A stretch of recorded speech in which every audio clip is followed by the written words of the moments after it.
আমবাৰীৰ শেহতীয়া সূৰ্যগ্ৰহণৰ দৃশ্য আপোনালোকৰ মোবাইলৰ স্ক্ৰীনত দেখিব পাইছে। মানে শেহতীয়াভাৱে অলপ আগতে ইয়াতকৈ আৰু বেছি আছিল, কিন্তু বৰ্তমান অলপ লাহে লাহে কমিব ধৰিছে। গতিকে আপোনালোক যিসকল যেতিয়া আছে তাৰ পৰা চাব পাৰিব শেহতীয়া আমাৰ হোজাই জিলাৰ শেহতীয়া দৃশ্য সূৰ্যগ্ৰহণৰ। আপোনালোকৰ মোবাইল স্ক্ৰীনত দেখি আছে। যথেষ্ট ৰাতিপুৱাৰ পৰা যথেষ্ট তাপমাত্ৰা আছিল যদিও সূৰ্যগ্ৰহণ আৰম্ভ হোৱাৰ পৰা লাহে লাহে কমি গৈছে, যথেষ্ট কমি গৈছে। আৰু বৰ্তমানে প্ৰায় সূৰ্যৰ 3 ভাগৰ 1 ভাগ ইতিমধ্যে নোহোৱা হৈছে আৰু তাপমাত্ৰা যথেষ্ট হ্ৰাস পাইছে, অতি তাপমাত্ৰা হ্ৰাস পাইছে। গতিকে আপোনালোকে নিজৰ য'ত আছে তাৰ পৰা শ্বেয়াৰ কৰক। আজি সূৰ্যগ্ৰহণৰ দৃশ্য গ্ৰহণ কৰি আমাৰ কমেণ্টত শ্বেয়াৰ কৰক। আপুনি য'ৰ পৰা চাই আছে তাৰ পৰাই আপুনি কেনেদৰে দেখা পাইছে আজিৰ এই মহাজাগতিক পৰিঘটনাটোক। ইতিমধ্যে বিশ্ববাসীয়ে ইয়াৰ সাক্ষী হৈ ৰৈছে। আজিৰ পূৰ্ণগ্ৰাস সূৰ্যগ্ৰহণৰ বছৰৰ প্ৰথমটো সূৰ্যগ্ৰহণ আছিল এইটো। আজি বছৰৰ প্ৰথমটো সূৰ্যগ্ৰহণ, আৰু এই সূৰ্যগ্ৰহণক লৈ আমাৰ বিশ্বত বিভিন্ন ধৰণৰ, বিশেষকৈ ভাৰতত বিভিন্ন ধৰণৰ অন্ধবিশ্বাস বিয়পি আছে। গতিকে আমি এনেধৰণৰ বিশ্বাসবিলাকক গুৰুত্ব দিব নালাগে, কাৰণ ইয়াৰ যথেষ্ট বৈজ্ঞানিক ভিত্তি আছে। আগতে মানুহে বিশ্বাস কৰিছিল যিহেতু সূৰ্যগ্ৰহণ কিয় হয় সেইটো মানুহে জানিব পৰা নাছিল বা ধৰিব পৰা নাছিল। কিন্তু বৰ্তমান আধুনিক বিজ্ঞানৰ যেতিয়াৰ পৰা উন্নত হৈছে, তেতিয়া সূৰ্যগ্ৰহণ কি হয় সেইটো মানুহে নিশ্চয় ধৰিব পাৰিছে, এতিয়া বুজিব পাৰিছে।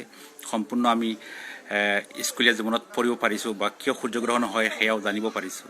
গতিকে এতিয়া ইমান অন্ধবিশ্বাসৰ বলি হ'ব আমি নালাগে।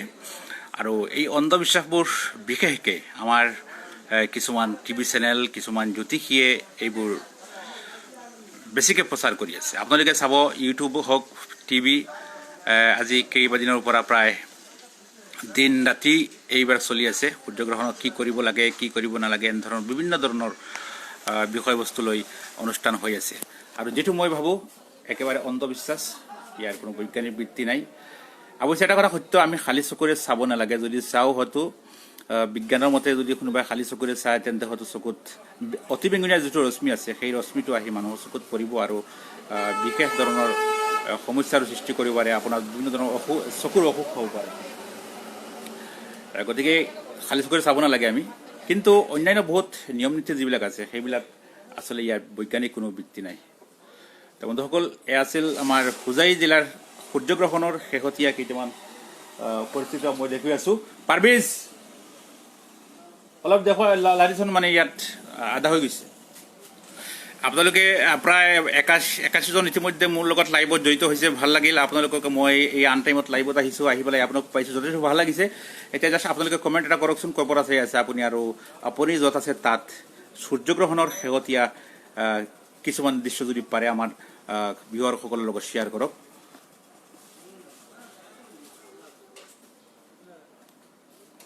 য়েছ, আপোনালোকে দেখিব আকৌ আহিছে। শেহতীয়াভাৱে এতিয়া লাহে লাহে অলপ গ্ৰহণটো এৰি আছে। ইয়াৰ আগত আৰু বেছি আছিল, প্ৰায় সূৰ্যৰ 4 ভাগৰ 1 ভাগ নোহোৱা হৈ গৈছিল। কিন্তু বৰ্তমান অলপ এৰিছে। আপোনালোকে যিটো স্ক্ৰীণত দেখি পাইছে, আপোনালোকে স্ক্ৰীণত সেয়া হ'ল আমাৰ হোজাই জিলাৰ শেহতীয়া সূৰ্যগ্ৰহণৰ অতি শেহতীয়া। মই আপোনালোকক লাইভ দেখুৱাই আছোঁ। আৰু এই সূৰ্যগ্ৰহণ প্ৰত্যেক বছৰ আমি ইয়াৰ সাক্ষী হওঁ, বছৰত এটা দুটা থাকেই।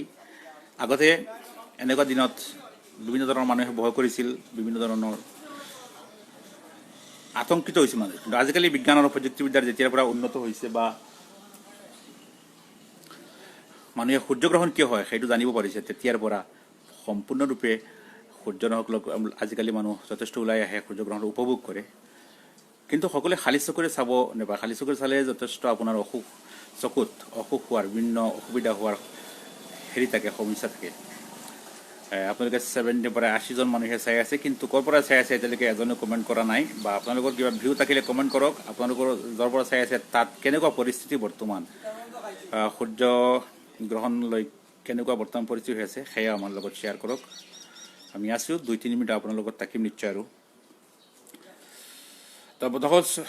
আপোনালোক যিসকলে এতিয়া লাইভত অংশগ্ৰহণ কৰিছে আপোনালোকক স্বাগতম জনাইছোঁ আৰু ভাল লাগিছে আপোনালোকে আন টাইমত লাইভত আহি আপোনালোকক পাই গ'লোঁ। আজি পূৰ্ণগ্ৰাস সূৰ্যগ্ৰহণ এই মহাজাগতিক পৰিঘটনাৰ আমি সাক্ষী হৈছোঁ আৰু এনেকুৱা সূৰ্যগ্ৰহণ হয়তো লাইফত খুব কম পোৱা যায়। আজি ভাৰতৰ কিছু বা বিশ্বৰো কিছু ঠাইত প্ৰায় পূৰ্ণগ্ৰাস সূৰ্যগ্ৰহণ হৈ যাব। আপোনালোকে যিসকল অসমৰ বাহিৰত আছে আপোনালোকে কিছুৱে প্ৰত্যক্ষ কৰিব পাৰিব যে সূৰ্যগ্ৰহণ সম্পূৰ্ণ আজি সূৰ্যটো চন্দ্ৰৰ ছাই ঢাকি পেলাব আৰু এটা ৰিং অফ ফায়াৰ বুলি কোৱা হয়, যাক ৰিং অফ ফায়াৰ সেইটো আপোনালোকে দেখিব পাৰে। অৰ্থাৎ সূৰ্যৰ এটা বৃত্তাকৃতিৰ এটা পোহৰৰ ৰিং দেখা যাব আঙুঠিৰ নিচিনা, যাক কোৱা হয় ৰিং অফ ফায়াৰ। সেইটো বিশ্বৰ বিভিন্ন প্ৰান্তৰ লগতে ভাৰতৰো কিছুমান ৰাজ্যত দেখিবলৈ পাব। কিন্তু অসমত পূৰ্ণগ্ৰাস সূৰ্যগ্ৰহণ নাই, সেয়ে আমি এনেকুৱাই দেখি আছোঁ। আপোনালোকে বহুতে আজি অংশগ্ৰহণ কৰিছে, স্বাগতম জনাইছোঁ আপোনালোকক আজি আমাৰ সূৰ্যগ্ৰহণৰ বিশেষ লাইভত। আৰু আমি ইয়াৰ আগত দেখি পৰা নাছিলোঁ কাৰণ ইতিমধ্যে ডাৱৰে প্ৰায় আমাৰ আকাশখন ঢাকি পেলাইছিল, গতিকে সম্পূৰ্ণ আৰম্ভণিৰ পৰা আপোনালোকক দেখো পৰা নাছিলোঁ। ভাবিছ এতিয়া লাহে লাহে অলপ এৰিব ধৰিছে।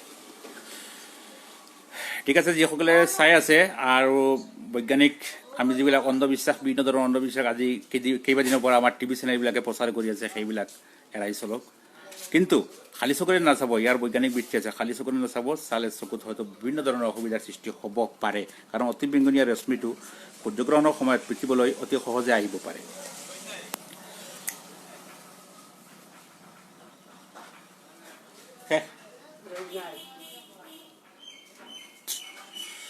বন্ধুসকল, ধৰি গৈ আমাৰ ইয়াত মানে অলপ ডাৱৰৰ অসুবিধাৰ কাৰণে এতিয়া ৰ'দ সম্পূৰ্ণৰূপে নোহোৱা হৈ গ'ল, যাৰ বাবে আপোনালোকক আজিৰ মহাজাগতিক পৰিঘটনা সম্পূৰ্ণ দৃশ্যটো দেখুৱাব নালাগোঁ।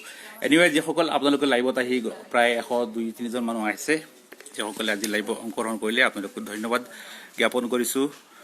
লগতে সদায় থাকিব আমাৰ লগত BBN লাইভ, লাইক কৰক, ছাপোৰ্ট কৰক, ফ'ল' কৰক। 1000মান মানুহ লাগে, আপোনালোকে যদি লাইক কৰে শ্বেয়াৰ কৰে তেন্তে আমি প্ৰায় 50,000 ফলোৱাৰ হৈ যাব BBN লাইভৰ।